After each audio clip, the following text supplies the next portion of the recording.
Some folks online the last couple days have been asking me to talk about something called light language. So off we go. There's an ancient kind of a mudra, hand mudras. They're different gestures with the hands, connecting meridians and so forth. And there's one that's a good thing to do when you have talks like this. It's to take either hand and move it across your body. It's called putting on your seatbelt. I'm kidding. So strap in, man, because we're going somewhere. So some folks, are like, light language online, they're like, what? Because somebody asked about it, and then other people are like, what the heck is that? So we want to make this applicable and yet very deep, obviously, comprehensible and so on. But really, light language, what is that? Well, going back to the beginning of time, God is love and light. God is bliss. So God is bliss, God is love, God is light. Kind of like Father, Son, Holy Spirit. The Son, meaning the children of God, the Christ, is known as light. So when God created us, God said, let there be light. So the way we can best relate to God is when we are acting like light. Then we're in communion with God. Light language essentially means we're in higher form of communication. It's like channeling, because you could say generically all forms of light coming through is channeling. So again, even if you don't know what light language is, because very few people would, this will all make sense as I'm going. Light language is similar to things like channeling, generically. It's similar to things like speaking in tongues, generally speaking. But it's also sort of unique because of the way people are most getting used to the idea of what light language might be. So I'm going to try to bridge all these differing ideas or whatever. So again, God is light. That's how we can get to know, what God is. God is light, but God in its light is us. God says, let there be light, and we're created. Now, light is synonymous with the word Christ, consciousness. Let there be light means let the children of God be created, and boom, there we are, created in God's image. And so we are the light of God. Here we are, as part of God. And that's why Jesus says, I am the light. And several times through the Gospels, he's affirming that word. He uses that word, so I am the light. So it means I am the light of God, but sort of you could say made manifest. So we're the light of God brought all the way through to a dense version, a manifested version. So the first time light language exists would be when God says, let there be light. That would be the first light language in a sense. But also anytime the children of God, which are light, are communicating from that light, they're experiencing light language. So that's just a beautiful fact, a spiritual, beautiful fact. But not everybody is in the light, in their remembrance. And not everybody speaks from the light. At one point in human development, when we descend from heaven through the universe, what's happening is our knowingness, because the ultimate light language for us is to know who we are. Because when you know who you are, you communicate that. Also, when you don't know who you are, you communicate that. But one is love and one isn't. So here we are. We're in our remembrance and we're moving through the universe. And we're able to commune with one another still. But as you go from God consciousness means the bliss, the love, it's God consciousness. But as you start coming through the universe, and so that, even if you don't know what light language is or believe in it, it doesn't matter because you can still hear the rest of this. When we were created and we started coming into this universe, we went from being pure light and we started descending you could call it like manifesting. We went from light, vibration, sound, color, and form. You don't just go from pure light to form, just like exploding into a body, just dropped into a body. As we descended in consciousness, we more and more materialized. You can sort of understand this by using the color spectrum or sound spectrum. Do, re, mi, fa, sol, la, ti goes higher and higher, so reverse it. Or think of it as very high sound vibration that we were beyond what's perceptible to human ear. We're just using it as a metaphor. Or the color violet descending all the way to red. So there would be this high all the way to, and it's almost the sound effect of us landing. We're very spiritual. Who are you? I don't know, man. I'm feeling kind of dense, We just, you drop into this body. So we went from this spiritual communication we could have at one time with just knowingness that we are. And there's nothing to communicate. God is. God is love. Love is. And that's one knowingness we once had. God is, I am. We are. Woohoo! We're good. And that descends and starts becoming things like symbolic language, language of symbols, which is still mental communication. And then it descends further as we densified, as we came into the universe, getting denser and denser and denser, because you didn't just go from heaven to Adam Eve kind of concept. We descended in consciousness from spirit with God into spirits, into souls, into astral bodies, into etheric bodies, and eventually physical bodies.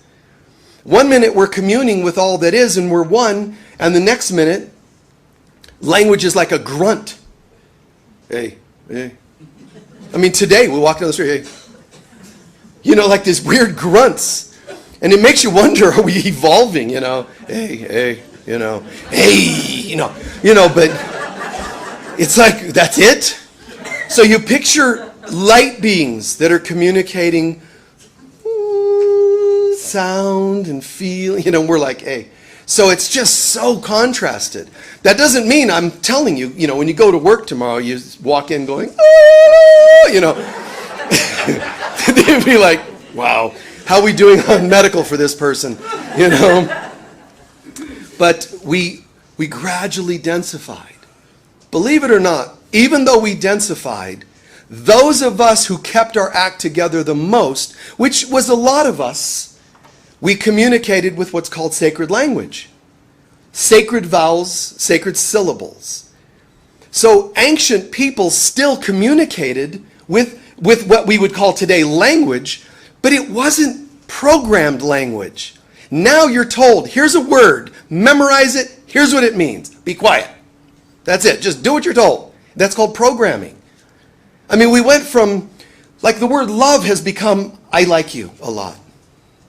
Love is a multi-dimensional thing. I mean, even to the Greeks, the word love has got several translations. I love you can mean I love you as a friend. It can mean I love you as a partner, erotically, all kinds of levels of love. So it's a very interesting thing to me. We descended into matter and we still had sacred languages at one time. The Hebrew language, when it's written, essentially it's almost like little flames. Because there's an essence, there's a fire to it, a consciousness. It's like in every word, there's supposed to be the flame of God or the presence of the Divine Mother, the Holy Spirit in the language. So there was no, hey, how you doing? Or, my grandmother, hey, that kind of like, what are you doing? It's not that dense thing. So sacred languages, which people, we barely have a grip on that anymore. You could say Hebrew, Arabic, Sanskrit, there are some remaining sacred languages, but even those aren't what they were at one time. But sacred languages we once had. And because mankind has densified, we lost the ability to communicate. So we compensate with words, which is strange. Because you think that what I just described is words, and it's not. It's feelings. So you can look at a tree and you can actually ask what it is. You tune into it. And then it tells you what it is, and then you utter its name. And its name could be 2 letters. But you don't analyze it, you don't put it in a book, and you don't tell everybody to memorize that word. Forget about communicating with the tree. Just do, it is what we told you it is. Everything is this. And they're just little boxes. What does this mean? Like a symbolism. A snake To some people, it's a symbol of temptation. To another, wisdom. That's almost like as opposite as you can get. But people are told this is what this means. That's why Edgar Casey said, and even Jesus in A Course in Miracles, he told them, don't buy dictionaries per se that tell you what things mean. Don't buy dream dictionaries and have somebody else tell you what a symbol means. Ask yourself. Try to develop a relationship with yourself and get to know what that symbol means to you. Because you're the one who dreamt it. It's your subconscious meaning. If I tell you my meaning, now I can give you some guidance when I interpret dreams for people, but I'm having to tap into your consciousness to give you, I don't want to tell you my version of what it means. So it's the same. Light language means I'm tuning into the light and then expressing it, as opposed to I'm trying to remember what I was told this thing is. That's why in sacred languages, ancient, indigenous peoples, they had this ability to, like when we say, hey, when you're saying hello to somebody, hey, how you doing? It's similar to ho. But when ancient indigenous peoples used the words like ho or whatever it may be, aho, it actually had a feeling to it. Once upon a time when people said adios, it meant to go with God. It's actually an important affirmation instead of later. They had deeper meanings. And I'm not saying that tomorrow we're going to change all this. Get everybody back to sacred language. People live in fear so much. You can't know sacred light language when you're in fear. So if you walk around using light language, people are going to think you're kooky because they're kooky, meaning they've lost touch with feeling, with spirit. So God is, and that's beyond sounds. That's beyond language of any kind. God is. But when we start descending into the material universe, it starts to become sound, vibration, and then sound. And then it has color, which is feeling. And then form, which is, here it comes. And before it reaches form, it's an archetype. Sounds or concepts, they're concepts. And they're archetypes. So Reiki is, a symbol in Reiki has multidimensionality to it. It's not like the letter, up, down, left, right. It has multidimensionality to it. That's why Reiki works. Because it's an ancient language. It's not with syllable or vowel. Edgar Casey said, you can even use the vowels that we think are just part of an English language. He said you can use vowels in your chanting. A, I, O, U, like so, as a chant, because you would be accessing the original vibrations in the sacred vowels. Syllables as well. Some of us sit around today going, Om, and there's so much there. Even the structure of your mouth when you're doing Om, formulating it from the back of the mouth, bringing it forward from the heart, out and then gradually to the It's almost like I'm chanting just one brief word, let's call it, and in that I'm chanting the sound of creation. From the soul out to the and here it is. And all of our thoughts are really an om without realizing it. So I've said many times, we're always praying. What you're speaking is a manifestation. It's something coming into manifestation. But it's kind of a sad thing, but it's predictable just to say that as human beings got denser and denser, we started becoming denser in our ability to communicate. So things became just structured. And I hope this part makes sense, because in other words, people forgot that a word's supposed to have a feeling to it. So when you want to know something, you ask the thing. When you want to know what a horse is, you ask it, and it'll tell you what it is. Why do I need to do that? I used to have a game, you pull the string and it says a horse, and that's all it is to me. So you are still actually living under your, however old you were when you had one of those games, you're actually still believing a horse is what you were taught when you were that age? Told. You're even told the sound it makes. And instead, be as children, Jesus said. And one of the meanings is ask. So ask the horse, what are you? Which sounds strange, sounds ludicrous, but it's, I don't know. Let me find out, what are you? And the horse might download, see, in every symbol, if a picture is worth 1,000 words, then a sound is worth 1,000,000. Because a sound can carry multi-dimensional symbols to us. A sound.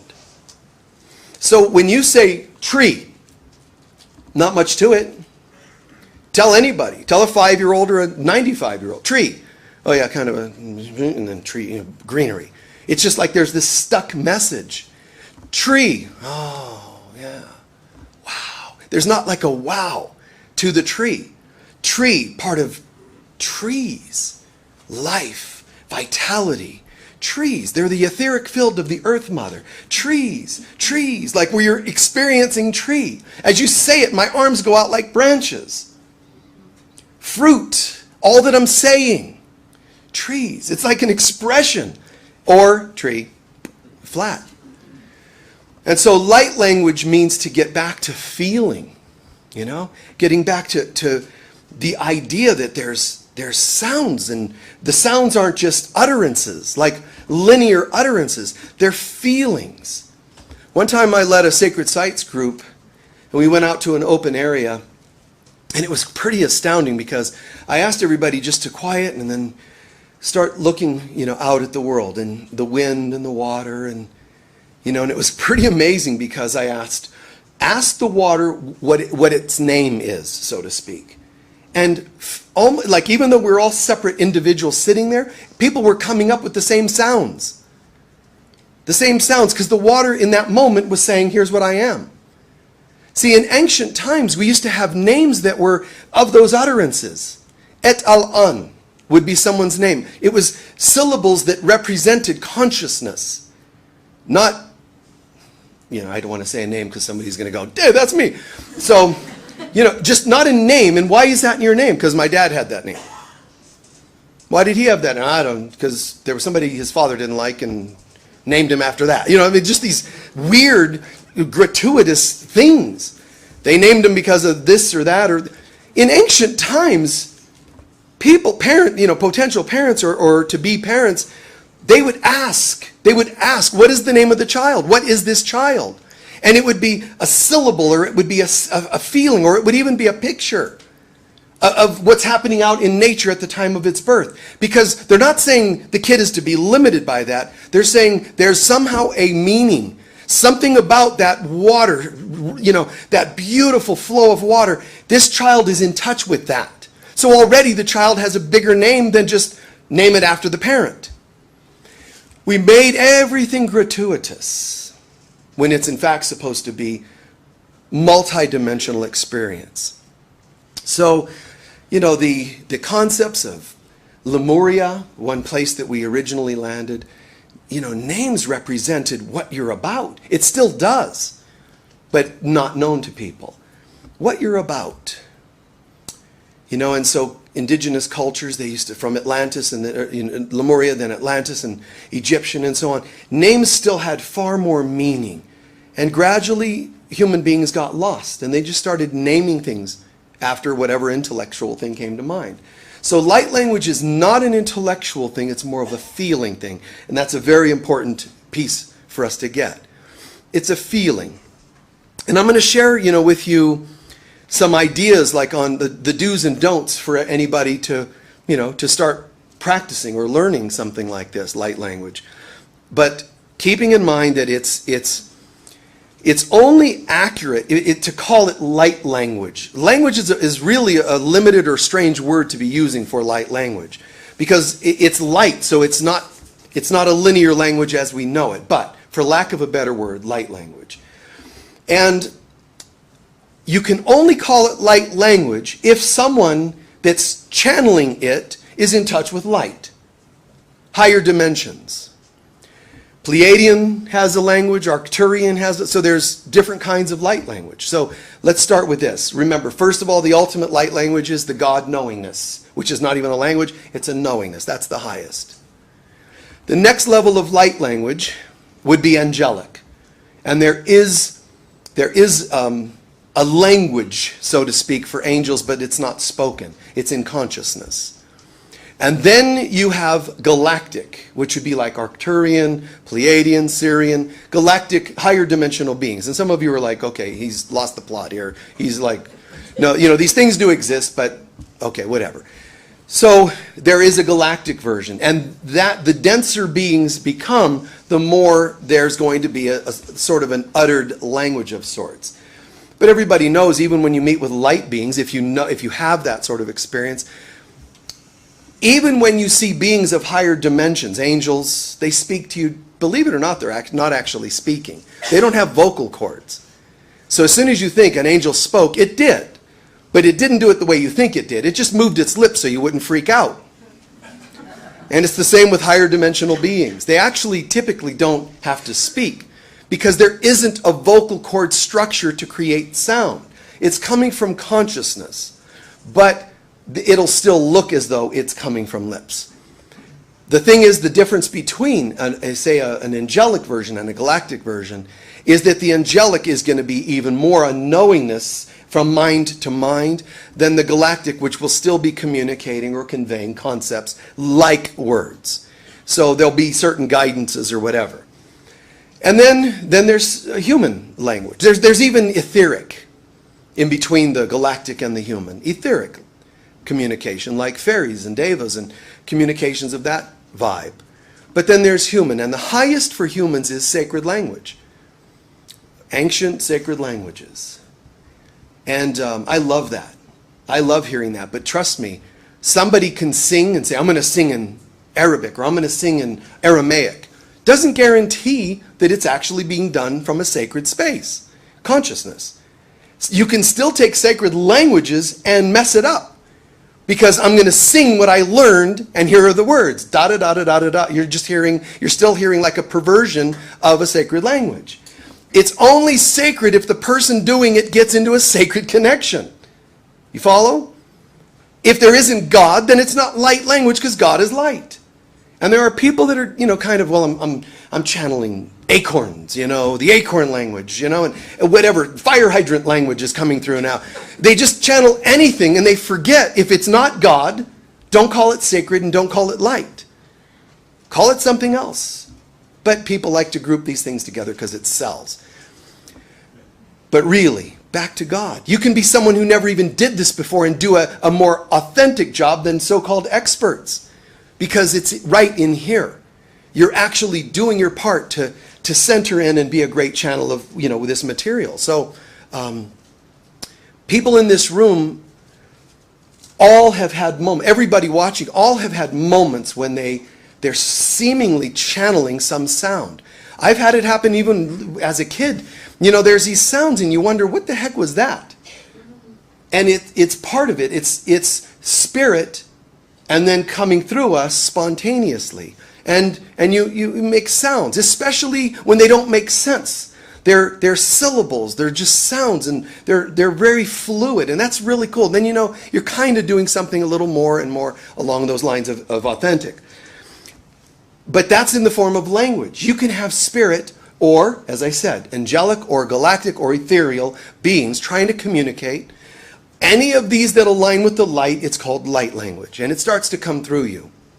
And it can start to take the form of, hand mudras. Then it starts to take the form of dance. It once took the form of yoga and qigong as body mandalas. You're starting to move the body into sacred shapes.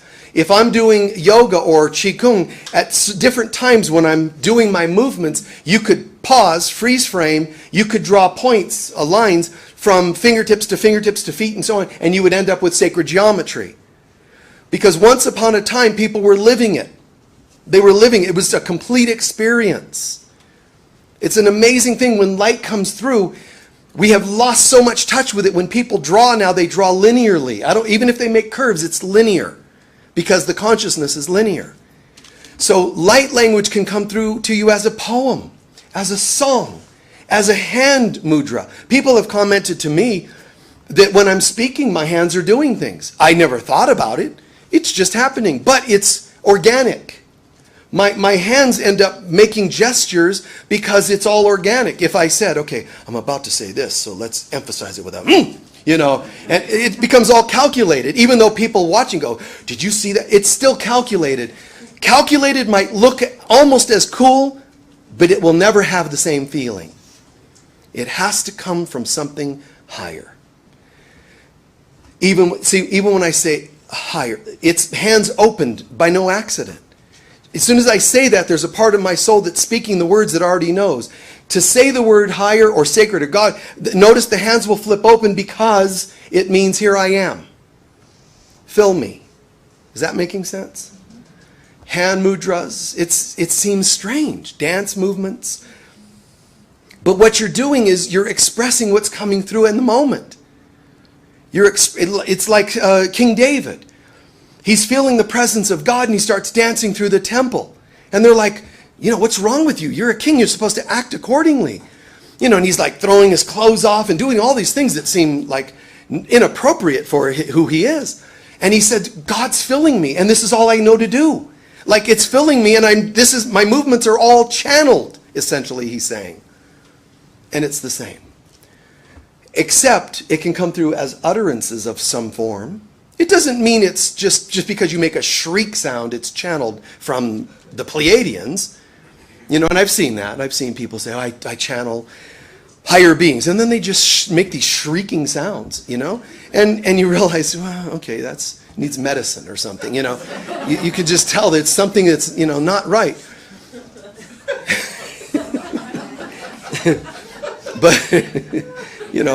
But drawing, channeling of whatever kind, it's all light language. Don't think that it has only one form, like language.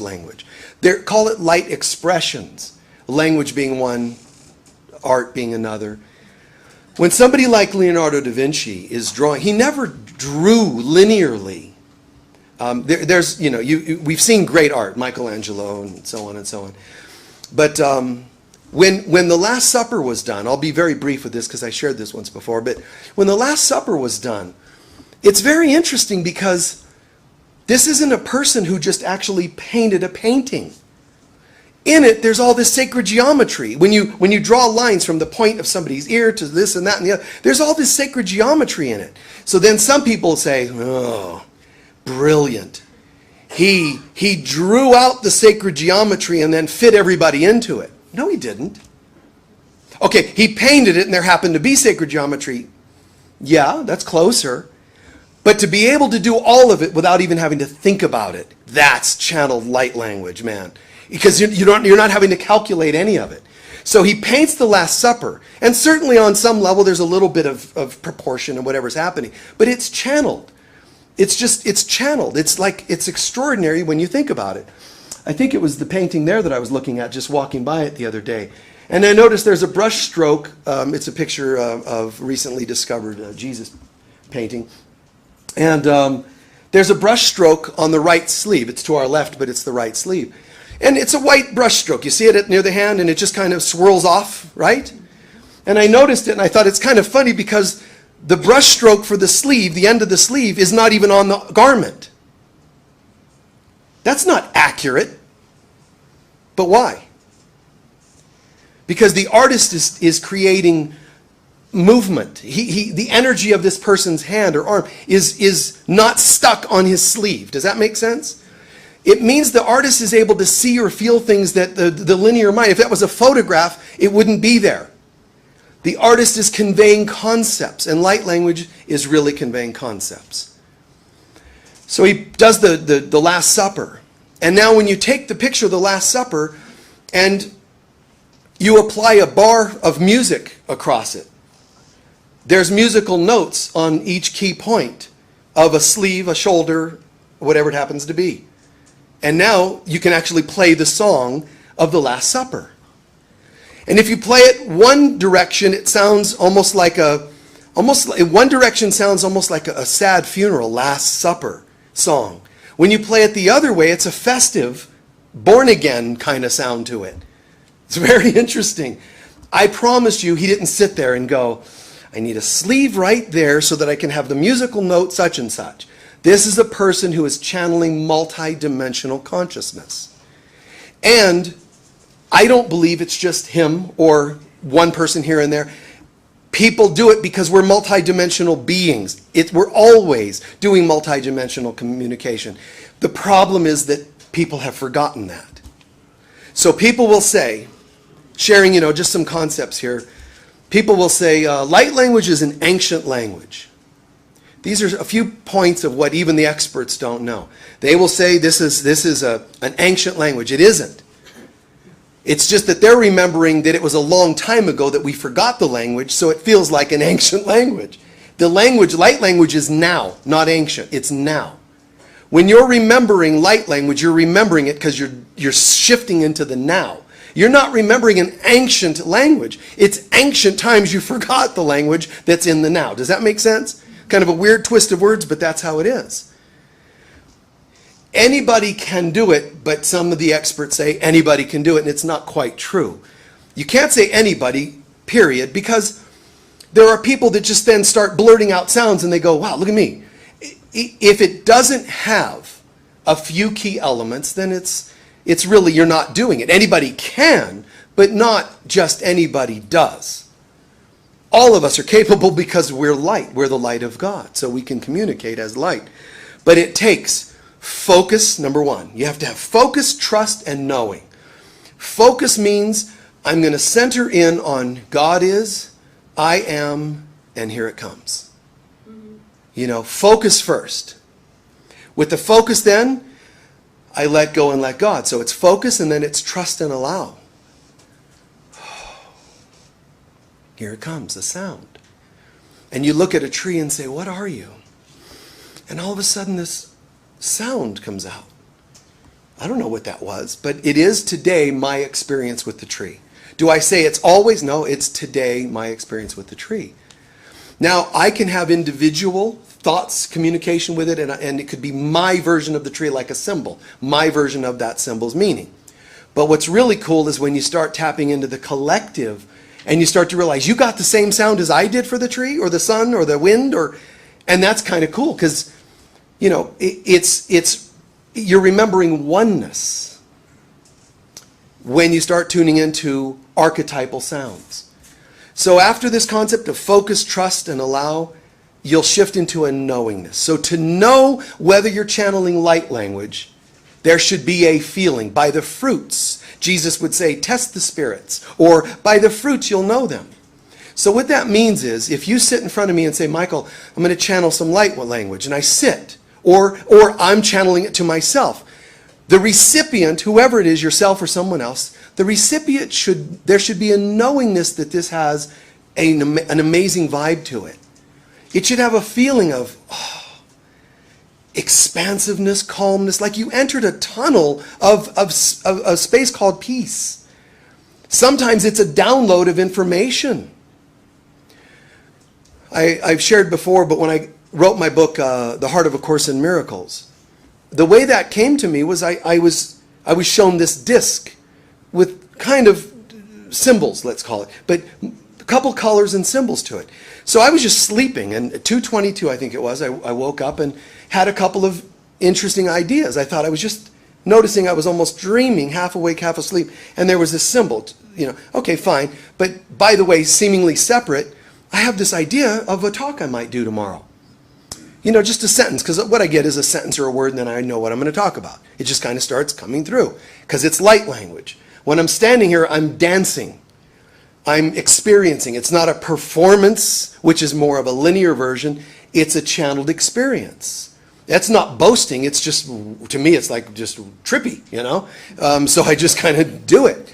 So I'm getting this symbol, and then separately I'm seemingly getting a sentence, and it's like, okay, wow, I'll go, and that sentence will download a lot more. Because light language is multidimensional. One word is worth, or the sound is worth a million words. Is that making sense? One sound is worth a million words.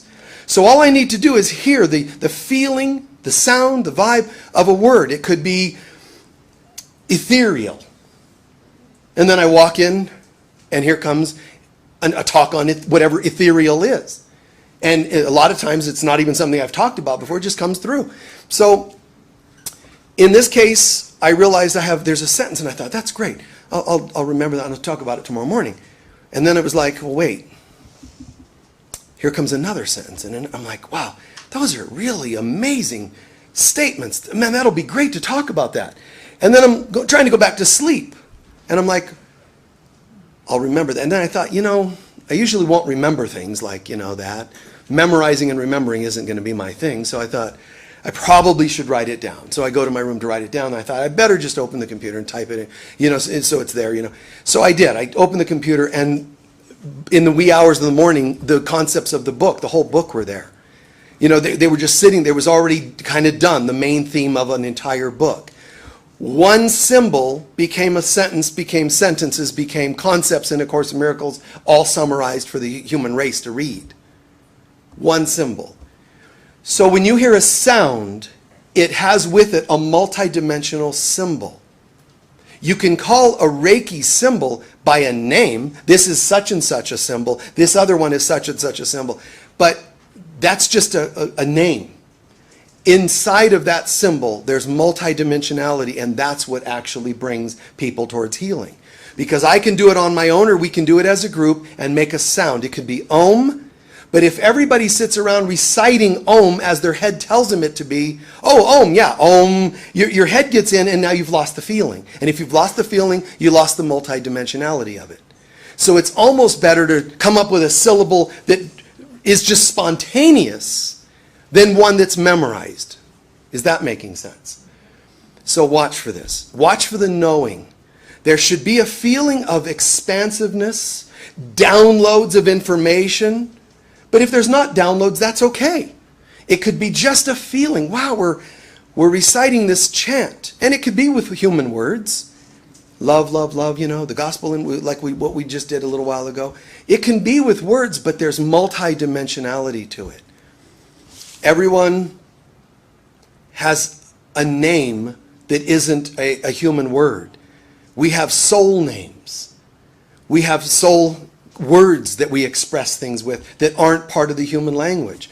But if you don't know who you are, how are you going to tap into your language or your name, your real identity? So I can, by myself or with a group, we can do sounds. We can do one sound together, one sentence together. We can do all just taking off in different directions if we want. But when you get into the field of light language, your sounds are carrying with it multidimensionality that can bring healing, awakening, changing DNA, cellular structure, and so on and so on. It's absolutely astounding when you really think about it, because when people say, how do you know it's authentic? If the person's intention is to tap into light, and I've heard all kinds. I'm an expert on ethereal light language, Lemurian light language, human light language, multidimensional light language, Pleiadian light. I don't care what you called it. All I want to know is it centered in spirit? If it isn't centered in spirit, I'm not interested. Because then it becomes part of even spiritual manipulations from some mischievous beings and that sort of thing that's kind of out there. So it's like spirit. There's got to have God to it. So that's how to know whether something's real or authentic. Watch your videos, read your books on light language if you're interested. If you don't hear, see, feel God in there, I wouldn't bother. Because even if it's intriguing to your head, you don't want to become part of something that's just from another ego angle. Even if it seems, cool as can be, you want it to have that God presence. So as I'm starting to get close to wrapping up here, here's an important thing that comes to mind. Look at this concept, feel this concept. So the human brain, the way it works is you have neurons, and they start firing when they're activated, right, through a certain thought or experience, right? Neurons, and they fire, they light up, and then they create this communication with synapse, and this beautiful web of almost like telephone lines from neuron to neuron, section of the brain to another section of the brain, and so on. So the brain lights up when you start to think about things. Certain things, certain feelings activate different parts of the brain. So try to imagine this. The lighting up of the neurons might be an expression of light, language. At least one form of it. Light is starting to communicate through my brain. So there's a light language. But even light language can be dumbed down and just made into something dense. Back to, hey, just like no meaning to it. As opposed to, how are you? As opposed, God be with you. That sort of thing. It just becomes really dense in our communication. So as we rise in consciousness, believe it or not, there is a sacred language that only holy people know. And they can't tell it to you, because if they did, you couldn't hear it anyway. There are beings on earth that are clear enough to hear not just light language, but light language that is pure enough when it's descending through the channels of dimensionality, stays pure enough, it becomes a sacred holy language.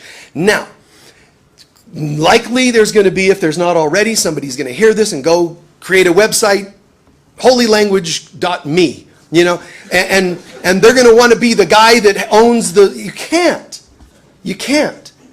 It can't be heard by dense ears or spoken by dense vocal cords. Even though it can be spoken, it's as though I don't even have vocal cords when it comes through. It's a language, it's beyond. And these languages are the languages that sealed up sacred temples like the Great Pyramid. Not the temple that was blasted open with a door. There's chambers beneath the Great Pyramid and the Sphinx in Egypt that have not been opened yet. They will not be opened until there's a consciousness that matches the sounds that have to be uttered to open them. It sounds like some sci-fi movie, but it's true. There are sounds that are that far beyond the human consciousness, but it is human to remember those levels of consciousness. It's what we're meant to do. So there's a light network in the brain. Now picture this. Neurons, firing, light. Okay, that's kind of cool. Light can be twisted into dense utterances versus multidimensional sounds. What if what if each of us is actually a neuron in the brain of God? Huh? Right? I mean, we're told we are in the mind of God. The brain is a metaphor for the mind. That means, to a certain degree, God has gone to sleep, which is called the Christ part of God has gone to sleep. And that part of the mind of God, the brain of God, is dim. And that's what A Course in Miracles means by God sees that its children have gone to sleep and is just awaiting their awakening. So in that part of the brain, mind of God, the synapses are dim, they're quiet. But I am the light of God. And as I recognize I am the light of God, I start channeling that light of God. My hand mudras, my movements, my sounds. You can be an athlete and still be doing sacred movements without realizing it, as long as your athletics are done from the consciousness of God. Your paintings become a multidimensional experience and everything else. And it's not easy by any means. You're trying to parent. And you've got some three-dimensional stuff to deal with right here. How do you turn that into as you're changing diapers or whatever, you're doing three-dimensional things. You're arguing with a partner. You've fallen and you're hurting and you go, this is painful, but I'm just going to chant multidimensionality. It's not easy, but it is our destiny to where everything is seen differently. And the shortest route of all is to ask God, how would you have me see this? And your mind starts shifting, and you might at first, and because everybody's done this without realizing it, you might first be going through something challenging, but still being able to sing a song. Just a normal song. And you just kind of heard something on the radio and you're singing it, and you just notice you're singing it all day. But that's a symptom of you going in the direction of tapping into light language. Because despite what's happening, you made a choice to not get caught up in it. And you're allowing what your head is accepting as a song you've heard. But eventually, you'll also start allowing something else that you haven't heard of before to start coming through. And maybe it's going to be humming because your brain still accepts that. And then let go, let go, let go. That's why that second step, besides focusing on where you're going with this, the second step is allowing and trusting. Allow it to come through. Don't fight it, don't think it, don't analyze it. And if somebody overhears you, what are you doing? Just humming. it could be your own little secret. Oh, I'm humming. It didn't sound like humming. No, it's humming. You don't have to say it's actually Arcturian humming. They're not going to really understand it. So, keeping in mind, guys, isn't that beautiful? I mean, thanks. Just getting into the groove of realizing, wow, this, even if you've never heard of this sounds kind of fascinating. That if I'm remembering that I'm part of the light of God, I start activating a neuron called light in me. And I'm one of the neurons in the mind of God, and it becomes activated. So God itself gets to grow, gets to expand and be what it really is. Instead of having its children dim in the light, we start activating. And how can I do that? And it's, it's opening to these sounds, and the sounds are multidimensional. So all of a sudden, you're sitting and you're hearing some sounds and you start singing them. They can become a book you're going to write because those sounds have a multidimensional consciousness to them. So the sound becomes a book. Like the song we did a little earlier. Even, I'm not sure, I may have heard the lyrics somewhere. But, and of course we've heard love, love, love, here and there. But I was standing at the chaplain meeting yesterday, and everybody's quietly in a circle preparing for our prayer circle. And I stood up, which I've never done. I stood up and was just kind of moving a little bit. While everybody was waiting for us to start, eyes are closed, everybody's praying. And I started standing and moving, and I just started feeling like something moving. It's like, okay, and I'm just, and then as I'm moving, I start just hearing that song a little bit. Love, love, love, and so on. And then I start hearing, holy, holy, holy. And I'm going, wow, where have I heard that? And then all of a sudden, I wonder, and the two went into my mind together and became the two layers of a song. I've never written a song, but this came to my mind. So I asked them, the chaplains, can you do these two parts? They did it, and it fit. So what comes first, the chicken or the egg? Which part? It doesn't matter. All I know is that when I'm standing in the holiness of the room, of our prayer circle, things start downloading. Things start happening. Just like the chaplains start sort of channeling guidance and feedback to each other, in terms of questions we're bringing up to the circle for healing. So it brings multidimensionality. It brings healing. If I ask folks, and I've done this before, we make a sound together. And we're going to do that as our meditation here, but we make a sound. Now, inevitably, I ask people just to, and then just go back to breathe when you need to and keep, or a sound, and just sustain a sound. That's to create kind of a vessel to receive any other sounds. So you're making some sound. Inevitably, there's a singer in the room. And you can tell the singers because they can't just, they have to, let everybody know that they're a singer.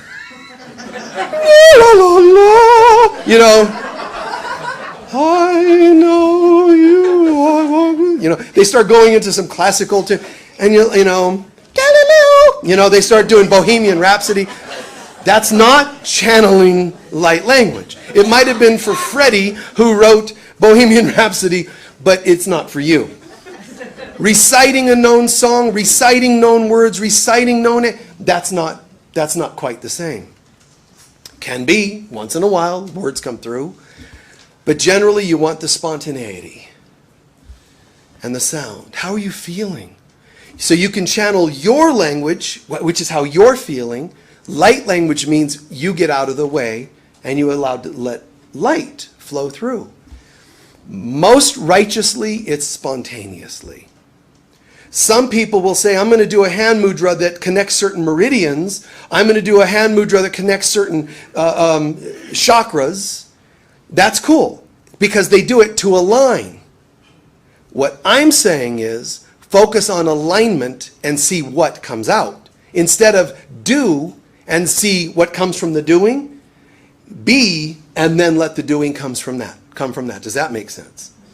Yeah. Center first in the consciousness. Focus in it's not wrong to do the others. Again, people will sit, leg, postures, asanas, hand mudras. It's beautiful. It's very, very cool. Yoga, before it was staged, like set asanas, was a spontaneous art where you tuned into God and God started guiding you into postures. It became known sets later. They're accurate, they're valid for what they are. It's just different. Do the one anytime you like, but sometimes try the spontaneous. Try and see what comes when you're in the zone. What happens to your hands?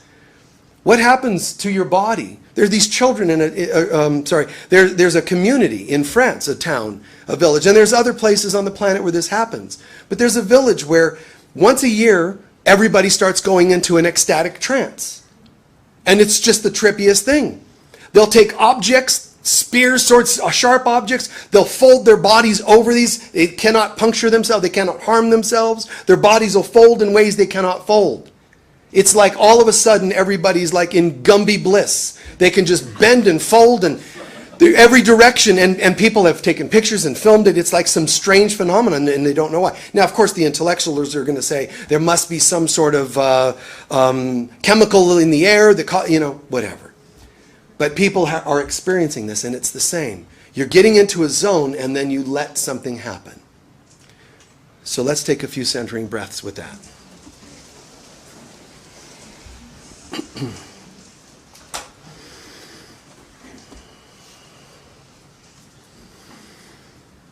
Centering and calming.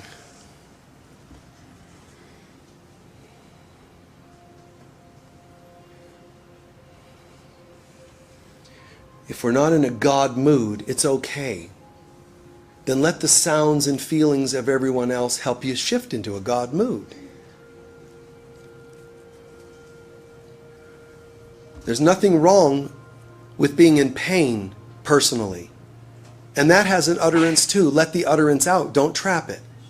It can be, pain. Sounds of crying, tears. Let them go. Let them come out. Appropriately. Don't take them out on others. Let them out. There's a difference. Let them out appropriately. Cultures that learn to, like a mourning sound. They teach their children that when, as they grow, to learn to let the sound of grief through the body if there's grief. And when you do that, it's out of the way so that you can let something new come through. So for a moment, just once, concentrate on life stuff. Bills and issues and politics and whatever it may be. You don't have to be the loudest with it.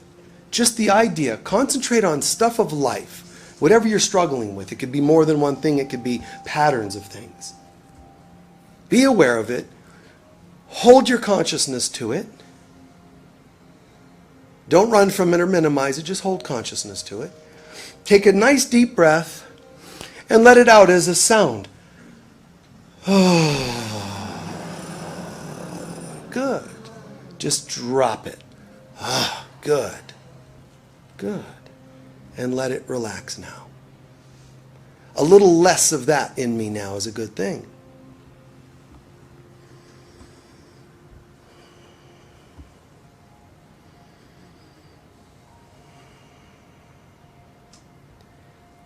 And then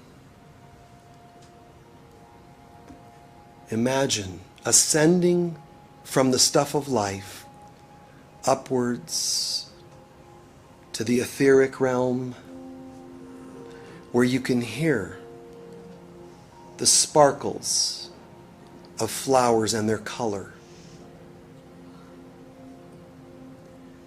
You can hear the nature spirits and elementals. You can hear them, you can feel them. And they're not just things, they're feelings, sensations, concepts. It's this beautiful stuff. Wow. It's the sap in the trees, but it's the sound and feeling of the sap in the trees.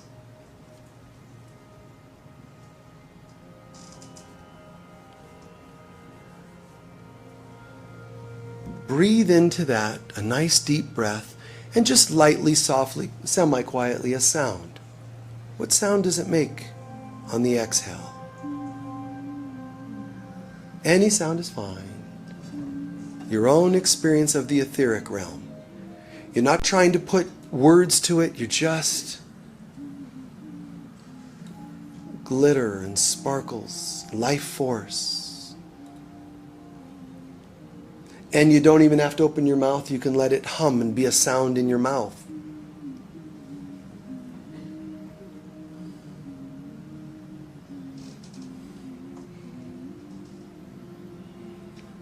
Relax your mind, let that go. Good. And we ascend higher and higher in consciousness. And we let the Holy Spirit, Divine Mother of God, carry us through this process. She embraces us and she lifts us, showing us the universe as it really is, based on light. And she's showing us galactic consciousness, light beings, Arcturians, Pleiadians, Sirians, people in the Andromedan system, whatever system feels right for you, draws you, attracts you, and start to hear it, the sound of the stars, the sound of the cosmos. Because those beings, all they're doing is channeling the cosmos. It's a language of the cosmos.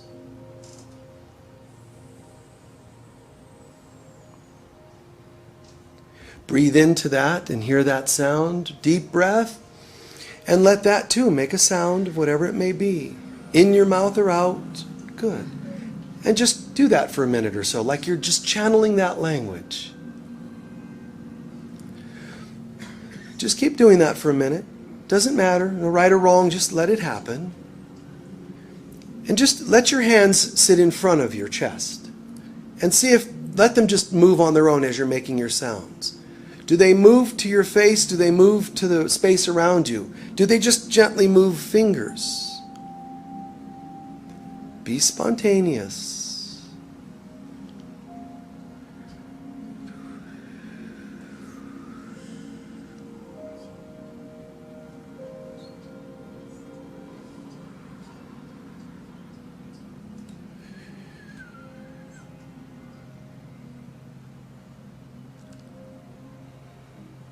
Hold, relax, embrace that as gratitude. Beautiful, beautiful, beautiful. And Spirit's going to draw us up even further up, further and further up, to the heavens where we hear, feel, experience angelic consciousness. The angels, archangels are here, in, around us, through us, as us. Angels. Archangels, clarity, beauty, power, knowing. And when you're ready, a breath in and just begin that too. Experience it as a sound and movements. It's a humility. Nice.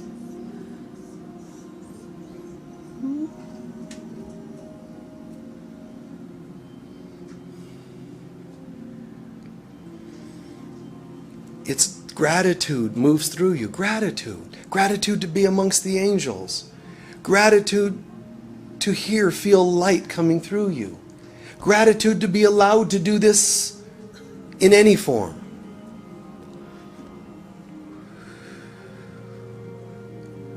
What sound do the angels make when you listen to them collectively? At the threshold of heaven itself. What sounds do the angels make when they think of humanity and wanting to help humanity? What sounds do they make? Just channel it.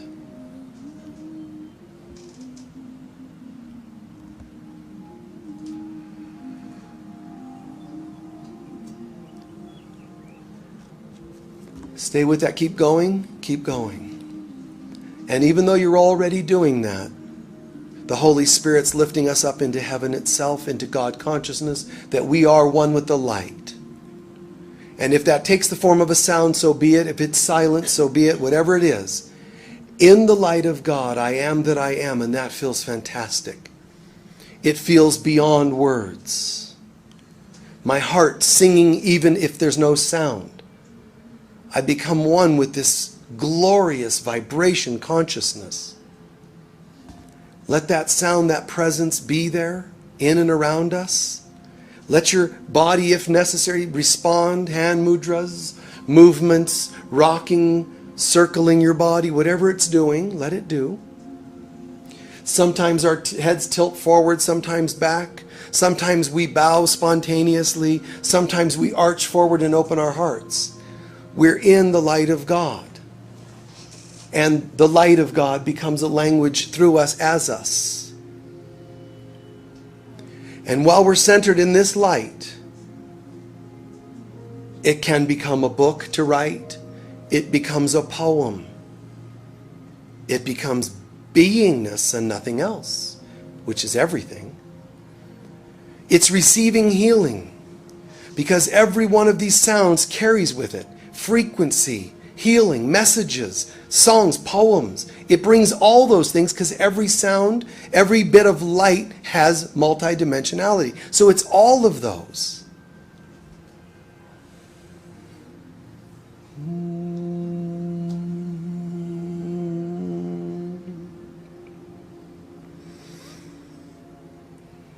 Keep going.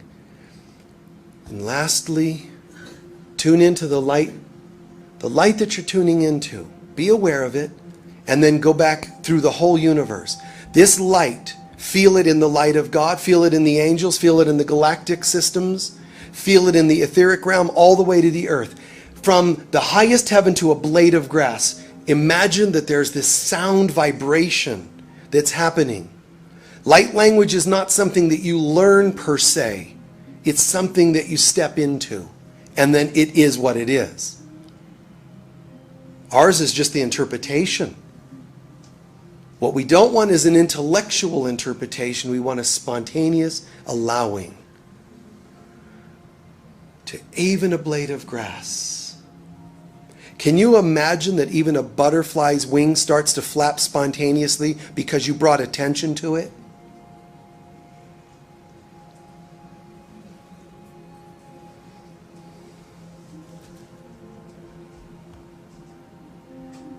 You excited it. The flapping of its wing is its gratitude. The wagging of the dog's tail. The stretching and purring of the cat. All of them are experiencing this. And what that's called is gratitude. The wagging, the stretching, the flapping, it's all part of the gratitude. So nice to be part of something that awakens the gratitude of God and God's children.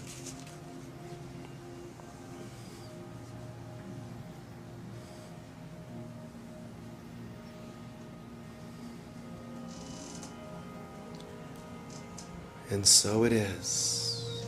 Keep your eyes closed for an extra half a minute and just let it all integrate.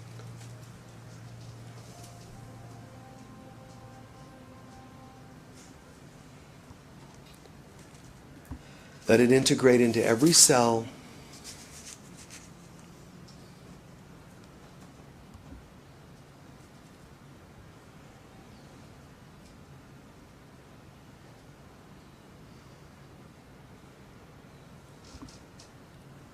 Nice.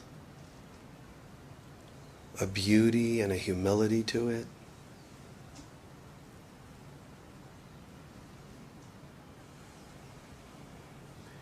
Stretch out and open your eyes when you're ready.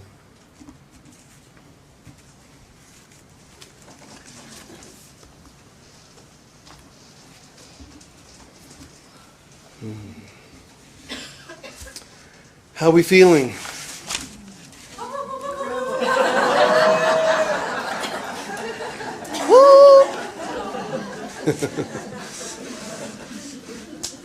Yeah, isn't that cool? Sometimes without touching the earth, you can take that feeling and you can put your hands near it and just send a vibration into it. I can center into God and bring it to the earth plane. And I can do that in high, sounds or low sounds or spontaneous, just whatever comes through. Depends on what, the intention might be. But the spontaneity is the thing you have to work with and trust. And sometimes it'll be sounds. It's okay. The guttural utterances, that's what pain does. The denser something is, the more guttural and dense it's going to sound. And it's not bad. Let it out so that it's not stuck. When there's a sound, that means there's also that thing in a form in my body. Usually that's not a good thing. You know, in my liver is not usually a good compatibility. Releasing, releasing, releasing. And then when I'm tuning not into my pain, but into the presence of God, I realize that starts to become,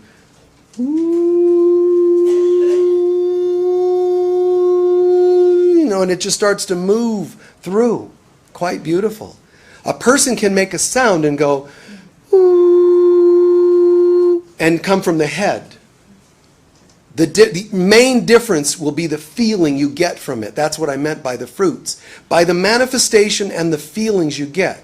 One can sound just like the other, very similar, but there's something different. So with the intention different, the same sound.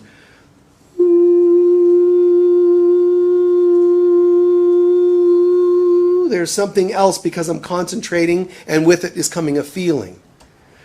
Some people have asked and would ask perhaps, well, can you keep doing that? Can you? Yes and no. I try not to make an ism out of things, because I'm up here doing this. If I start doing toning and chanting and too much, the healings, and it starts to get a little weird for some people. And not that it's not weird now. I mean, obviously I'm weird enough, but I'm saying that when people ask for me to do more things like that, it's best sometimes not to make things so grand.